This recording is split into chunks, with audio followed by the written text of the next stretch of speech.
Oke, assalamualaikum warahmatullahi wabarakatuh. Baik teman-teman sekalian, kembali lagi di video pembelajaran buku saku matematika. Pada video kali ini kita akan membahas ya satu materi di kelas 11 untuk semester ganjil ya, di mana mungkin teman-teman yang sudah menerapkan kurikulum merdeka di sekolahnya ya. Nah, jadi materi pertama yang akan kita bahas yaitu mengenai pengertian fungsi ya. Apa dan bagaimana itu fungsi langsung kita bahas. Oke, sebelum membahas fungsi tentu kita perlu tahu dulu yang namanya relasi ya. Mungkin teman-teman masih ingat materi di SMP kemarin ya mengenai relasi. Apa itu relasi? Nah, relasi yaitu suatu aturan yang memasangkan anggota himpunan satu ke himpunan yang lain ya. Nah, ini namanya relasi ya, aturan yang memasangkan anggota himpunan satu ke himpunan yang lain. Nah, relasi antara dua himpunan dapat dinyatakan dengan tiga cara ya. Biasanya dengan diagram panah, apakah himpunan pasangan berurutan atau bisa juga dengan diagram kartesius ya. Mungkin teman-teman sering lihat nih yang umum biasanya diagram kartesius. Maka itu disebut dengan relasi ya. Oke. Nah, untuk diagram panah seperti apa kira-kira bentuknya? Nah, biasanya bentuknya seperti ini ya. Himpunan pertama misalnya X dengan anggota-anggotanya A, B, C dengan kemudian himpunan yang kedua yaitu Y, himpunan Y ya dengan beranggotakan 1 dan 2. Nah, biasanya ada tanda panah seperti ini ya. Maka inilah bentuk relasi dalam diagram panah ya. Oke. Kemudian pasangan berurutan. Pasangan berurutan tinggal kita buat ya dalam pasangan berurutan X, Y biasanya ya dari diagram panah yang ada. Coba kita perhatikan diagram panah yang ada, di situ ada A ya. Pasangannya berapa? Pasangannya dengan 2 ya. Maka kita tuliskan dalam kurung A, 2 ya. Di mana A ini adalah anggota himpunan pertama, 2 ini anggota himpunan kedua ya. Pasangannya berarti A berpasangan dengan 2. Oke, kemudian pasangan berikutnya kita lihat di sini ada B. B itu berpasangan dengan 1. Berarti kita tulis lagi B, 1. Dan yang terakhir di situ ada C ya. C juga berpasangan dengan 1. Maka kita tulis C, 1. Nah, seperti inilah yang dimaksud himpunan pasangan berurutan. Oke ya, bisa ya?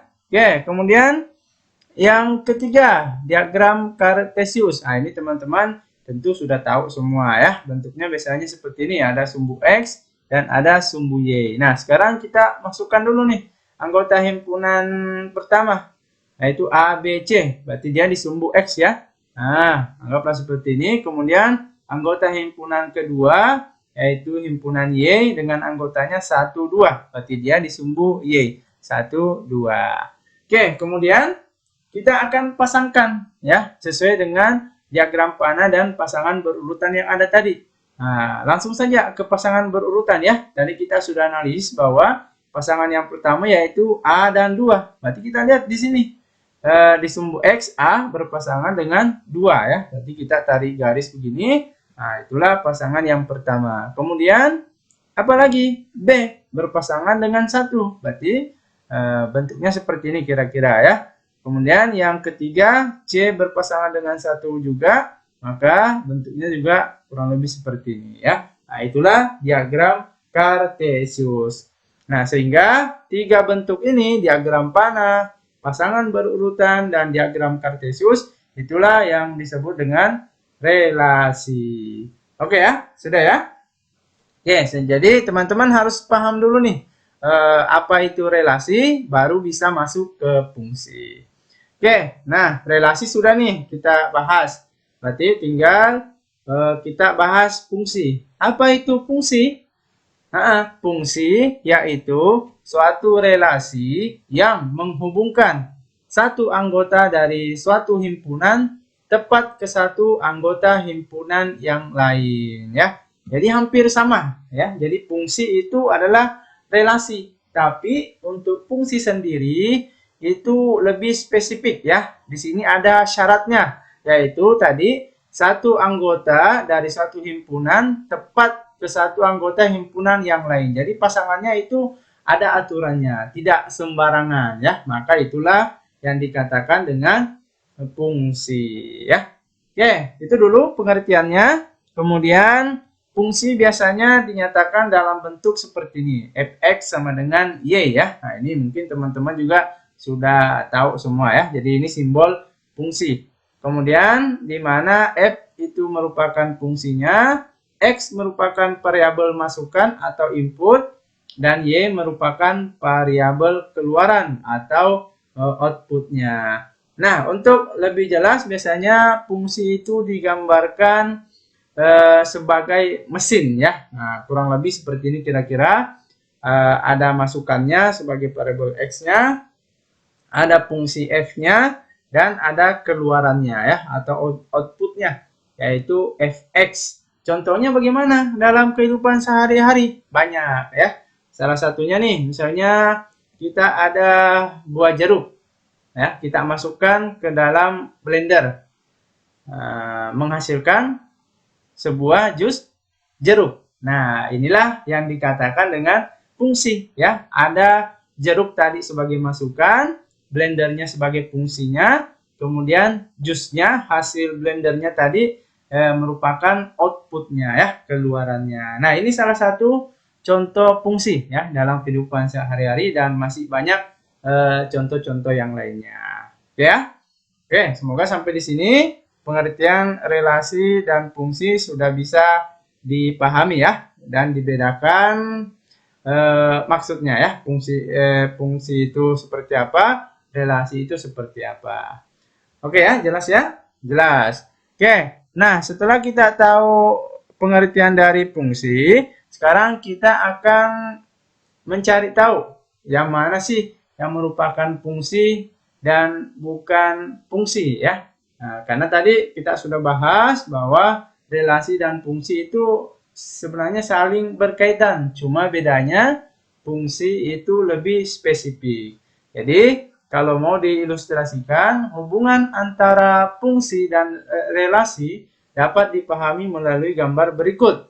Nah, penjelasan simpelnya seperti ini. Jadi semua fungsi itu pasti relasi ya.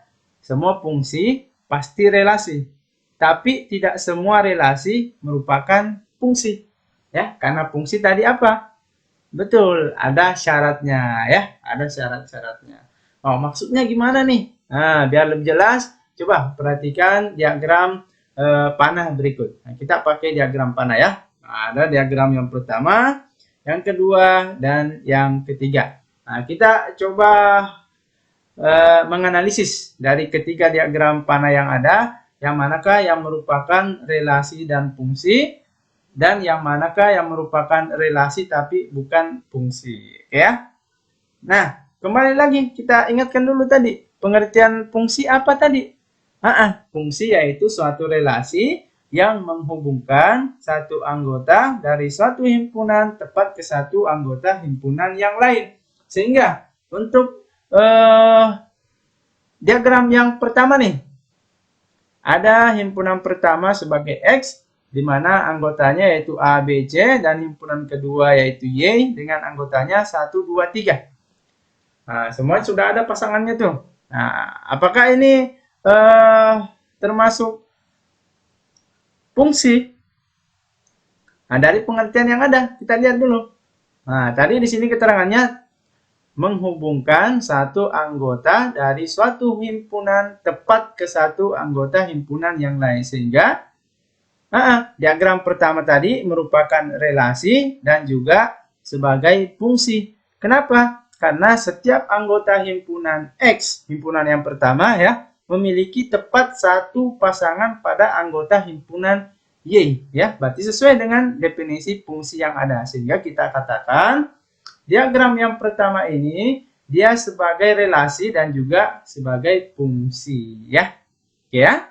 Oke, karena jika suatu apalagi namanya diagram itu merupakan fungsi, maka dia juga pasti relasi ya.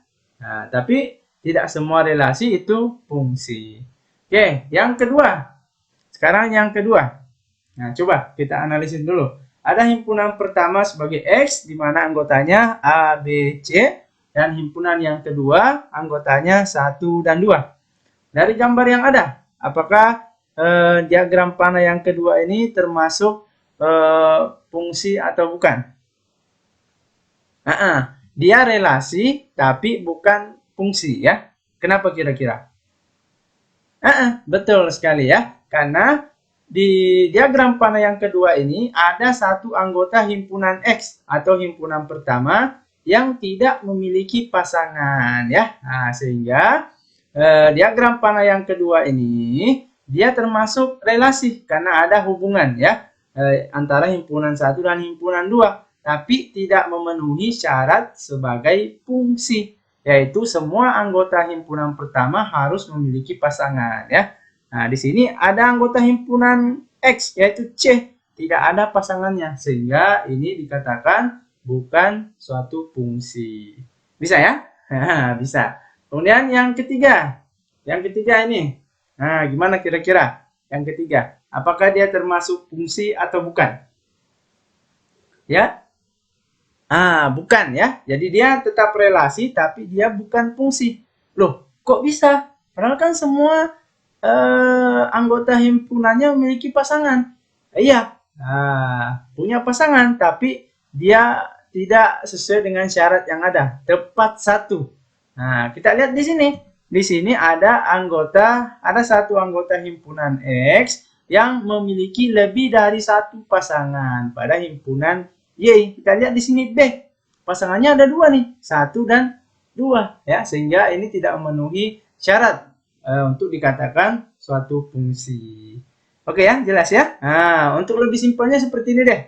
Fungsi itu dia harus apa lagi namanya, punya pasangan dan setia ya. Nah, artinya setia nih. Satu anggota himpunan hanya boleh memilih satu pasangan ya. Lihat contoh yang pertama tadi. A pasangannya 2, B pasangannya 3, C pasangannya 1.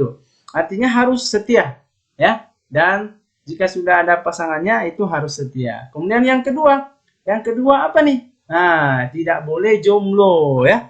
Nah, berarti anggota himpunan pertama tidak boleh ada yang jomblo. Semuanya harus punya pasangan. Di sini anggota himpunan pertama di C itu tidak memiliki pasangan alias jomblo ya. Berarti dia dikatakan bukan fungsi. Oke ya? Jadi tadi harus setia, kemudian tidak boleh jomblo, kemudian yang ketiga tidak boleh selingkuh ya. Jadi tidak boleh anggota himpunan pertama itu memiliki dua pasangan ya. Seperti tadi di sini anggota himpunan B ya, pasangannya ada dua. Berarti dia selingkuh nih ya, tidak boleh ya. Berarti harus apa tadi? Setia, tidak boleh jomblo, dan tidak boleh selingkuh. Nah, itu untuk bahasa lebih mudahnya ya, mengenai apa itu fungsi. Oke ya, jelas ya? Sampai di sini jelas? Kita sudah membahas mengenai pengertian apa itu relasi, apa itu fungsi, dan membedakan yang mana yang merupakan fungsi dan bukan fungsi ya. Semoga penjelasan ini bisa dipahami. Untuk lebih jelasnya, teman-teman bisa mengerjakan ya latihan soal berikut. Nah, perhatikan gambar berikut. Ini diagram Kartesius ya. Nah, buatlah dalam diagram panah dan himpunan bilangan bersusun. Kemudian tentukan apakah relasi dalam diagram Kartesius tersebut merupakan fungsi ataukah bukan fungsi ya. Nah, silakan dikerjakan berdasarkan dengan pengertian ya dan contoh yang sudah kita bahas tadi. Boleh di-share jawabannya di kolom komentar. Oke? Oke, demikian yang bisa kita bahas. Semoga bermanfaat ya dan bisa dipahami. Nantikan penjelasan materi lainnya pada video selanjutnya. Oke, tetap semangat dan selalu berprestasi.